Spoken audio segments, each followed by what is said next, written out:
மூணு மலையில கல்லுருட்டி அத்தா முக்காலி போட்டு தலை முழுகி பொண்ணு சப்பரத்தில் வராளே அத்தா முத்துமாரி அத்தா வராளே. பிள்ளைங்களுக்கு மாரியாத்தா விளையாடத்தான் செய்வா. அவள் அப்படி வந்துட்டான்னா ஒரு நல்ல மருந்து, எல்லா வீட்லேயும் இருக்க வேண்டிய மருந்து ஒரு வேப்ப மரங்க. இந்த வேப்பம் கொழுந்து, இதில் இருக்கிற கொழுந்தை எடுத்து பிள்ளைக்கு கொடுத்தோம்னா வயிற்றில் இருக்கிற பூச்சியெல்லாம் வந்துடும். அப்படி மாரியாத்தா வந்து விளையாடனான்னா இந்த வேப்பங்கொத்தை வச்சு லேசாக இப்படி தட்டினாலே போரும், சொரிஞ்சிடக்கூடாது. ஆத்தா அப்படியே இறங்கிடுவா. கடைசியில் தலைக்கு தண்ணி ஊற்றுற போது கூட இந்த வேப்பம் கொழுந்தெல்லாம் இப்படி ஆஞ்சு இதோட கொஞ்சம் மஞ்சளை வச்சு நல்லா அரைச்சி அந்த மையா அரைச்சதைத்தான் தடவி தலைக்கு ஊற்றணும். இதை விட மருந்து வேற ஒன்றும் இல்லைங்க. இந்த மருந்தை நாம் மறந்துட்டோம். வெள்ளைக்காரன் நமக்கு வந்து சொல்கிறான், இதில் தான் பெரிய மருந்து இருக்குது அப்படின்னு. இப்போ நாம் கேட்டுக்கிடுறோம், என்னத்தை சொல்கிறது. இந்த வேம்ப மருந்துன்னு சொன்னேன்ல, நம்ம நாட்டில் விளையாட்டு கூட மருந்துங்க. இப்படி ஆடுறோம்ல, கல்லை எடுத்து இப்படி போட்டு கையை வளைச்சி இந்த பல்லாங்குழியெல்லாம் ஆடுவாங்க. தாயக்கட்டத்தில் இப்படி கட்டையை இப்படி உருட்டி போடுவாங்க. எதுக்கு விளையாண்டாங்க? இதெல்லாம் இந்த கைக்கு முடக்குவாதம் வராமல் இருக்கணும். இதான் என்ன சொல்கிறீங்க இங்கிலீஷில், எக்ஸசைஸுன்றீங்கல்ல, அதுக்கு தான். இதை பாருங்க, இப்படி எல்லாம் செஞ்சாக்க முடக்குவாதம் வராது, விரலில் வலி வராது. அதுக்கு தான் கிழடு கட்டையை கூட இந்த ஆட்டத்தெல்லாம் ஆடும். இதெல்லாம் புரிஞ்சுக்கிடாமல் நம்ம நாட்டு விளையாட்டெல்லாம் எல்லாரும் மறந்து போயிட்டீங்க. மருந்தை மட்டுமா மறந்தீங்க, விளையாட்டை கூட தான் மறந்துட்டீங்க.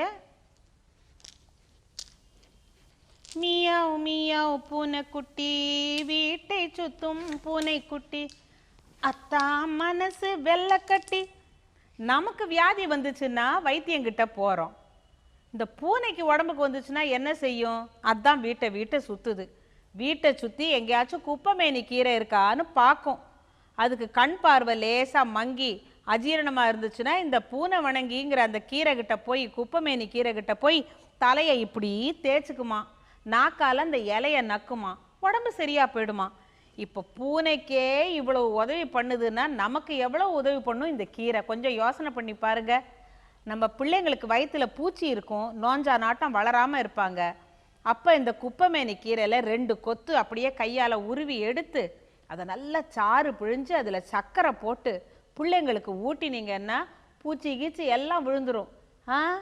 பெரியவங்களுக்கா ஒரு 5 சங்கு போட்டலாங்க, அவங்களுக்கு கூட வயிறு சுத்தமாக போயிடும். கண்ட நேரத்தில் கண்ட இடத்துல டீ காப்பி குடிச்சிடுறோம். காலையில் எழுந்திரிச்சா கிருன்னு பித்தம், மஞ்சளாக வாந்தி வரும். அதுக்கு நல்ல மருத்துவம் இதுதாங்க இந்த குப்பைமேனி. இதில் பூனை வணங்கின்னு சொன்னேன்ல, அது நக்கி இக்கி இருக்க போகுது. இதை எடுத்து நல்லா கழுவிக்கிட்டு இந்த இலையை எடுத்து நல்லா அவிச்சிடுங்க.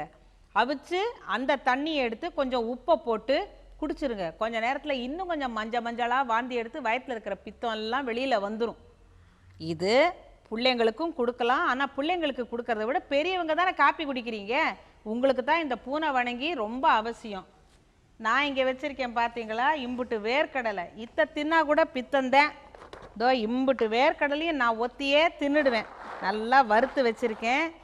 இதை சாப்பிட்டா பித்தம், அதுக்கு என்ன பண்ணுறது? பூனை வணங்கி தான் வேணுமான்னு கேட்காதீங்க, இல்லவே இல்லை. இவ்வளவு வேர்க்கடலையை தின்னாலும் ஒரு கட்டி வெல்லம் போதுங்க, பித்தத்தை அப்படி முறிச்சிடும்.